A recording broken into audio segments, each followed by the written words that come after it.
Hello friends मु तपस्विनी मल्लिक आपण मानक पुणी थे वेलकम मोर मिनी ब्लॉग रे। तो आज है संडे मु सका उठी मोर काम सारी बाहरी पड़ी मार्केट चिकेन नेबापी। एटा हूँ चिकेन सेंटर आसी पहुँची गली। चिकेन किणा सरीगला घरे मत कही किसी परिबा आने बापा तो मु आसिकी पहुँची गली आम। तो सांग मोर कहूला कि आग टाइम जो बीती जाइए ସେଇଟା ହିଁ बहुत मजा थिला आ ସେଇଟା ହିଁ बहुत भल समय थिला। एबे तो संसार रे माने पूरा जंजालपूर्ण हो गलानी। तापरे मो सांग कहला गोटे जगह चना देखिला से चना खाया कंचा चना सब मिक्स वाला खाया इच्छा है तो मुझे किणी आनली। आ दुई जन बसिकी बस आम दी जनकर काम सरीगला आसिकी दिन 3टा होगला 3:15 आउ एठी गोटे जो जगह को आम आसी घर ठारू 17-18 किलोमीटर दूर सेठी गोटे जगह हाट पड़े बजार।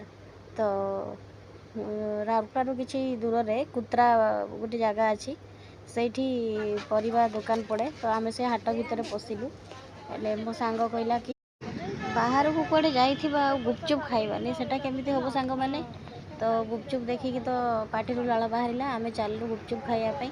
आ गोटे जगार ये भल गुपचुप दिए तो सावित्री आ मु गुपचुप खाइबा आमर चलला। गुपचुप खाई सारापर किसी खाइबा जिनस किणी आम पुणी बस रे बाहरी पड़ू घर को रिटर्न। तो 4टा पाखापाखि समय होगला भोक प्रबल तेणु रास्त जहाँ किसी मिलला आम दी जन खाली आमर खाई चली था। आउ फेरला समय गोटे इंटरेस्टिंग कथा है सांग माने आमर भड़ा हूँ 140 टंका आउ कंडक्टर को 150 टंका देली। ब्राह्मणी नदी एटा हूँ बेदब्यास ब्राह्मणी नदी ब्रिज। सांग द्वारा ता घर को पलैगला आउ मु आसिकी पहुँची गली घरे। घरे आसिकी पहुँचला बेलू संध्या 6।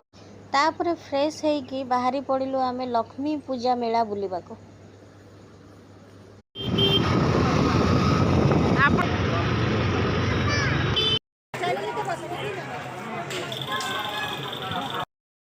जय माँ लक्ष्मी ये हूँ 17 नंबर लक्ष्मी पूजा पड़िया। बहुत सुंदर होता डेकोरेशन तो बहुत ही सुंदर।